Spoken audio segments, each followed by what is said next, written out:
to be like a person teaching the class or training the class or being a specialist about the class, you gotta go through a certain amount of like training and like supervision, because we just don't come to class and just shoot from our hip. Everything we do is more like interactive. We want everybody to participate in it. And the goal is to learn as we grow. Like every day we learn together. We don't want to come to a group and say, this is what's going to happen today and that's it. Like we're going to follow this. We do our best to get everybody engaged, and we get engaged as well. We want everybody to be on the same page. We don't move on unless a person like truly understands like what is going on or what the topic is about. And like to actually get like Foodie and like hills deep into the program, you really got to engage the public and also engage your fellow peers who teaching, who actually teach this program as well. So what we did was, me and Wells went to a lot of conferences, a lot of seminars, and we hooked up with other people within the parenting field. Like a man named Walter Simpkins, he teaches the Community Fathers Program. He actually was honored like a year back for teaching the parenting classes. Like the main thing is to be like stay like a step ahead of the game. Or maybe you could stay a step ahead of the game or be in tune with current events when it comes to parenting and co-parenting is actually going to different meetings. Look, you got to do research sometimes. You have to about what you, if you're saying you're a counselor or you're saying you're a doctor, you have to study. You just can't say, I want to be a nurse without knowing how to put an IV in a person's vein properly. And same as parenting classes, you actually got to be in tune what the current events is. So we actually, like one of the best things that I got out of being around Wells in the parenting class is that we have an opportunity to travel to different places to learn from different people. And we actually put a movie into Practice Theater. Practice is like real famous in Schenectady. We showed a movie called Daddy Don't Go. And he flew the persons out from who actually made the movie and two of the people who starred in the movie. It was a documentary about 4 individuals from different walks of life, talking about their struggles of being a single parent or being a co-parent or being in a parenting role. And a lot of times the stigma behind a person is really hard to like override. And these 4 individuals did their best to kill the stigma about being like a deadbeat dad. Because one person, he said in the movie, to him a deadbeat dad is someone who got beaten to death. Like, that's how you view a deadbeat dad, not a person who's not around. In a lot of cases, males in general, they get a bad rep. And this go back to like maybe 50 years back about the man's the breadwinner and the woman just cooked the food and stuff. But at the same time, we went to church one day talking about the Nurture Father program. This one lady said that her husband worked constantly and he basically never around. Even though they not separated, but he's still not around because he used his job to consume him instead of being in the child life and stuff. And I found like that's a problem as well. Just because y'all together, you still gotta be involved with your kid and stuff, and not just let the mother raise them by themselves and stuff.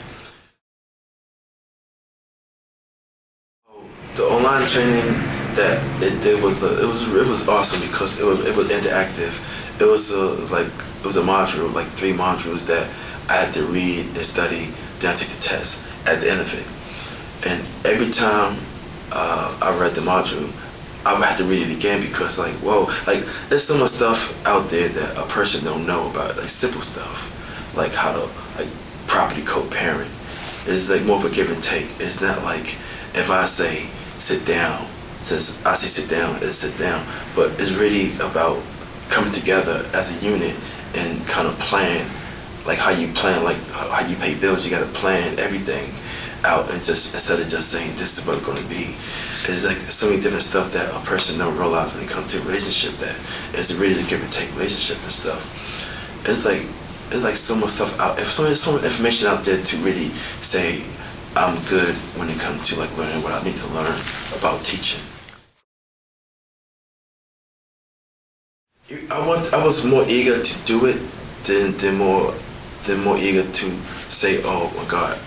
I knew I wasn't really there, even though my heart was in it, but the proper way of teaching, I didn't really know about. Like, I wasn't really in tune when it comes to like what to do, how to teach it.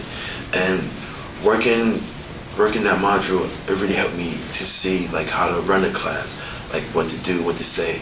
Like what we do all the time is we feed people, we buy food every time we have class to make it more of a family setting instead of just a teaching setting, because we want people to relax, be comfortable, and actually learn. And we set the atmosphere up to learn, so that no one will feel.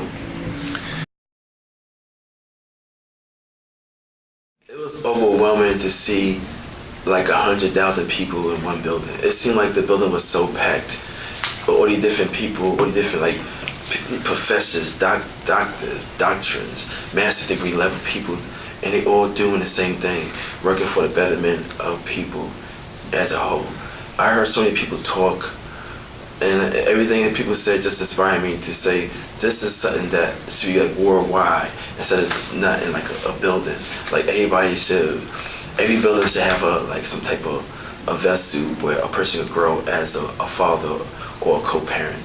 I just really enjoyed to hear different people's mindsets about how they view parenting, because it helps me grow as an individual, because what I think about parenting is different than what, say, another person would think about parenting. So the more information I get about a person or their outlook about different ways to go about teaching or even being a co-parent or being a parent, it helps me grow as well. I feel like without supervision, it's just teaching instead of like digesting what happened today. Because every day a person have a class, the goal is to be better the next day. And through supervision, it helped me to better understand like what I'm teaching and what should be teaching and what we could bring to the table different. Because I think the goal is to make it more universally like attuned to a person's mindset. I just think supervision helped me out more because I get to share my thoughts about the class. I get to share like what I saw that what's going on was good, and what I saw that maybe we could work on better. Because there's nothing like, no one's really perfect, and to have a mindset that teaching something this way is always good, but it's always good to talk to your peers or your colleagues about what went on, because we go back and forth about, he might say like, what you thought about that topic that came up, or like it caught, and you see like maybe it caught like kind of like a feeling of joyful, or a feeling of like a person reflecting more about how they taught or how they've been taught growing up, or how a father should act, how the father should be. And you see like the mold being broke about there's not like a straight cut answer. Either because your father allowed this to happen, that doesn't mean you could do it as well. Or maybe your father was strict and you feel like you don't want to be that strict because you raised under like a strict environment. And you just see all these different ways to, based on the response from the group, like what worked and what didn't work. So while having like a supervision, you just going to keep going about the curriculum the same way you taught it, instead of like gearing it towards the people who you should gear it towards, the people who actually in the group and stuff.